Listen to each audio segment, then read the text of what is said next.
ده چې کوم ملګري ځي عمرې ته هلته د بیت الله په داخل کې کار شروع دی نو څوک چې عمره وکړي نو هغې نه بعد به یې راښکته کېږي او د احرام کې نه وي نو لاندې یې نه پرېږدي ځکه چې کار کېږي ځای تنګېږي نو بعضې ملګري د دې لپاره چې لاندې ښکته شي عمره نه کوي هسې احرام واچوي یو قسم ته دوکه غوندې کوي او لاندې ښکته کېږي دې لپاره چې موږ ته هغه د کار والا خلک څه ونه وایي مسؤلین ځکه د هغوی دا طریقه ده چې د چا احرام تړلی نو هغې ته څه نه وایي ځکه د عمرې والا ګمان پرې کوي او که د چا احرام نه وي نو هغې ځای نه راشړي او نه یې پرېږدي ځکه د کار والا مخه بندېږي نو په دې وخت کې د احرام اچول او هلته ښکته کېدل دا کار څنګه دی نو جواب دا دی که چېرته د دې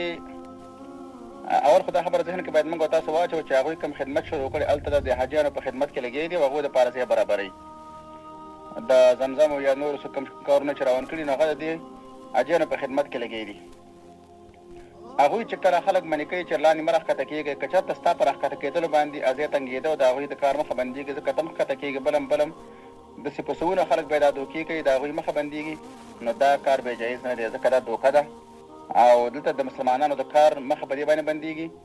او د هغوی د کار مخه چې بنده شي دا د عام او اسلامي امت نقصان دی ځکه چې وخت په دې کې زیاتېږي به کار به زر ونه شي او که داسې صورت چې کله هغوی کار نه کوي یا څه داسې موقع غوندي چې که ته راښکته شي نو هغوی ته کار نه بندېږي د کار ځای وړاندې دی مخه نه بندېږي نو بیا به انشاءالله په دې کې باک نه وي خو چې کله چې ستا په راښکته کېدلو او په احرام اچولو او په دې دوکه کولو باندې د هغوی مخه بندېدله کار په دې باندې ځنډېده لیټ کېده او ازدحام پکې جوړېده